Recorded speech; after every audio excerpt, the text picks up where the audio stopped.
morning po sa ating lahat. Ayan, nakapag-dilig na po tayo dito. No?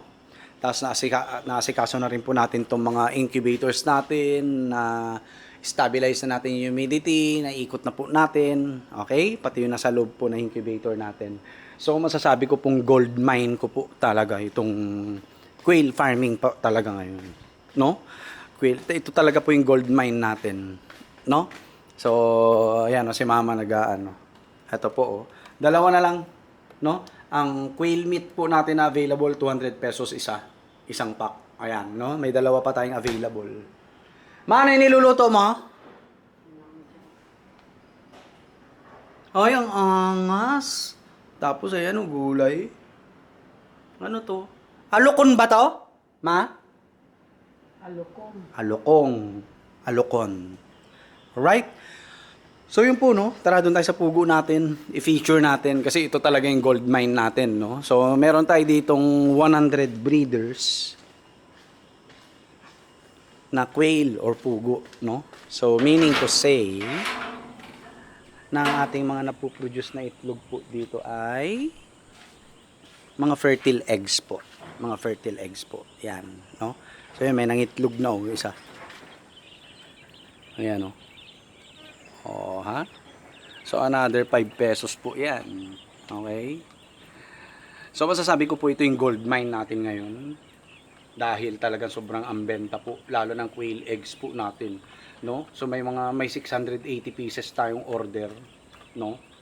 So, 5 pesos each. I-times nyo na lang yung 680 sa 5. Yun po yung kikitain natin. Possible nitong mga susunod na araw, no? Sa pamamagitan po ng pagbebenta po ng fertile eggs po ng ating mga pugo. Nakakatuwa. Ayan, oh. Ayan sila, oh. Maaamo sila, nakakatuwa. Ayan, oh. Oh, di ba? Oh. Pararamihin po natin 'yan. Para ma-bypass na po natin yung pagkuha-kuha natin sa mga supplier natin ng itlog, ng quail meat, no? So tayo mismo magpaparami, no? Tayo mismo magpaparami po, no? So yun, kung sino pa po yung mga mag-o-order ng quail fertile eggs, pila na po kayo kasi may 680 pieces tayong bubunuin, no? Para sa mga pa-order natin ng fertile eggs, no? So tingnan nyo naman yung kinikita natin sa fertile eggs po. So 5 pesos each. 680 times 5 nyo na lang po. Sa itlog po na fertile eggs po yun, no?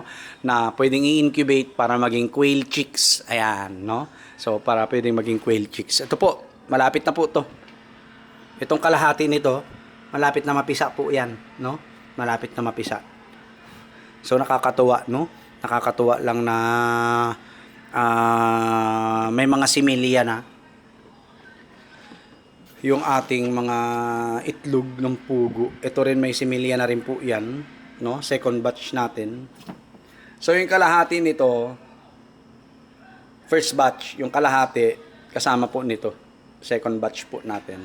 Tapos yun nandito third batch. So maglo-load sana tayo ng itlog, kaso nga lang ang daming orders po, no? Ang dami ng orders natin ng fertile eggs. No? So, okay na yan. Yan, 3 batch muna na yan. No? Kukuha pa lang naman tayo ng mga breeders natin dyan, eh. The rest ng mga maliliit, reject, extrang mga lalaki, kakatayin natin lahat, tapos ibebenta natin as quail meat, no? As quail meat. So, siguro magpe-per kilo na tayo. 250 pesos per kilo or 300 pesos per kilo para mabilisan, no? Kasi sa supplier natin per pack, eh. No? Per pack ang bigayan, hindi ko naman na kilo yun. Siguro sa palagay ko parang 1 kilo yun, no? 1 kilo siya. Pero hindi ko sure, no? Hindi ko kasi tinimbang, eh. So sa susunod, kapag itong mga papisa natin, pipilian ko po yan, yung mga good sizes lang ang iiwanan natin, no? Yung mga magaganda lang ang katawan, magaganda lang ang bulto ng katawan, no? Yung mga sobrang lalaki, ay sobrang liliit, tsaka may mga physical deformities, tsaka extra mga lalaki, kakatayin natin lahat as meat, no? As meat. Alright? So, ito yung pisa niya, oh. May 17, yung first batch, May 22, yung second, at saka May 26, yung third batch po natin. Ayun, no? Third batch po natin. So ito hindi na muna natin gagamitin. Iaayos natin yan, no? Iaayos natin, baka bibilan natin ng sarili nating ng panibagong thermostat. Alright? So ito po yung order sa atin ngayon. Kukunin bukas, 180 pieces, 900 pesos na yan, boy. Yes po, 900 pesos na. Ayan na, wala na, ubus na. So, may nagpa-reserve na ng fertile eggs po natin. So, masasabi ko po, ito yung gold mine ko. At nag-iisip na po ako na pilian na yung mga game fowls natin, yung mga talagang gagamitin lang. So, ang gagawin na lang natin sa game fowls natin, continuous pa rin yung oriental sweater, syempre. Tapos, breed, tapos palakihin, benta na, no? Okay? 1.5, 2,000, bahala na kayo, no? Basta't minimum tayo 1.5, 8 months old, 7 to 8 months old yung naglalaban na, no? 1.5 yan. Tapos kapag 1 year old na, 2,000 na, no? Tapos pag 1 year old mahigit na, hindi na natin ibebenta. Maliban na lang kung gusto yung kunin ng 3,000 ang isang manok sa atin na mga oriental sweaters po natin. So yun lang yung plan. Hindi na natin gaanong focus when it comes to mass breeding, okay? Sinasabi ko po dito, focus pa rin tayo sa selection and culling natin sa mga game fowls, pero yung mass production natin is limited na. Hindi na po siya mass production, no? Ang ima-mass produce natin, itong mga pugo po natin. Dahil ito yung nagbibigay sa atin ng active income everyday. As in everyday po talaga. Hindi ako pwede magsinungaling, no? Everyday po talaga siya. Kaya nga sa bonus, ayan, tatawagin ko na rin agad yung gagawa rito. Papaayos natin to as brooder. Yan, yung 4 na yan. No? 4 na scratch pen na yan. Papaayos natin yung gagawing brooder. Tapos yung growing pen 1 at saka 2, ipapaayos natin yan as growing and layering cage na po. Growing and layering cage na. At para at least, parami na lang tayo ng parami. Selection and culling, no? Tapos magbebenta tayo ng meat doon sa mga nakakal natin, no, na mga individual na hindi pasado sa standard po natin, no. Syempre may selection and culling din po diyan para ma-maintain natin yung health ng flock natin, no. Ma-maintain natin yung health ng flock po natin. Kasi kung hindi po natin gagawin 'yon, lahat i-breed natin, wala mangyayari, no. Kaya kung mapapansin niyo dito, hindi tayo nag-selection and culling diyan dahil kukunti lang sila. Ang gagawin natin, magkakaroon tayo ng selection and culling doon sa ilalabas po nilang mga sisiw, no? Yung mga ilalabas nilang sisiw. So, yun, tara, painumin na nga rin natin. Itong mga to. Ayan, nung dumi na. Para at least minsanan, no? Nakikita nyo rin yung ginagawa natin dito. Baka kasi mahirap naman na puro kita lang yung tinitingnan natin, no? Yung pinapakita pala natin. Tapos yung mismong pag-aalaga, hindi nyo na nakikita. Bahala lang kayo. Basta ang purpose ko lang is ipakita kung ano yung totoo, no? Sa kita ng pag-aalaga ng pugo. Alright? Yun lang naman yun eh. Ano pala? Bakit natin ginagawa to? Diba? Ginagawa po natin to para kumita, no? Para kumita. Alright? So yan. Thank you mga birds. Thank you mga birdie. Yan po, no? Maliban po sa heritage ng mga nabenta natin na kulang-kulang 500 na breeders.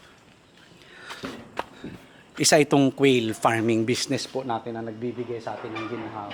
Sa totoo lang po. Sa totoo lang. Hindi pa po nila ubos yung isang sako, 50 kilos na Pilmeco quail lay eggs nila. Ang laki na ng kinita natin. No? Malaki na po. Sa itlog pa lang, table eggs at saka yung fertile eggs, no? Tapos nag-buy and sell pa tayo ng quail meat, no? So bayad na nila yung hiniram natin sa savings ng mga ng kabuuan ng business po natin kasi nakahiwalay po yan eh. Humiram tayo diyan ng pambili ng itlog, no? Quail eggs, yung table eggs kay Kagawad Sandy. 2,000 pieces po 'yon, no? Tapos yung quail meat 20 packs. bayad na po nila at may kita pa tayo. Yun ang malupit doon, no? Yun ang malupit, no? May kita na, tas dire-diretso pang order sa atin ng fertile eggs. Grabe po, no? Ito bukas 900 pesos na naman to, no? So, tutuloy-tuloy lang natin to magparami, no? Every batch, parami. Selection and culling, lahat ng ikakal natin, kakatayin dito, ibebenta as meat. Tapos, load na naman sa incubator, no? 18 days na naman yan. Tapos, succeeding egg collection natin ng mga fertile eggs, pambenta po natin, 5 pesos each. Minimum 100 pieces po tayo. Tapos, pag napisa, selection and culling na naman, quail meat, benta, no? Tapos, gano'n na naman, load na naman sa incubator. Then, the succeeding egg collection natin ng mga fertile eggs, pambenta po, no? 100 pieces ang minimum, and that is 500 pesos po, no? Doon sa mga gusto magsimula, na wala namang gaanong budget, ay bumili na po kayo sa akin ng fertile eggs. Ayan po, no? Yung mga nasa incubator natin, dito, at saka doon sa labas, galing na po yan doon sa mga breeders po natin at may mga laman na po yan, no? At malapit na po mapisa yung ating first batch. Ayan, May 17. Okay? So, itong weekend, mapipisa na po sila, no? Mapipisa na po yung kalahati. And I'm excited, baby. Hindi pa ako nakakita ng pugo sa sarili kong experience, yung makikita ko personal, no? Na CCU, no? Hindi pa ako nakakita. Kaya nakakatuwa po. Alright? So, yun lang po. God bless po sa ating lahat. Kontakin nyo lang po ako sa mga kailangan ninyo. Quail meat, 2 packs, meron pa. And quail fertile eggs, marami po tayo. Alright? So, yun lang po. God bless po sa ating lahat. Peace!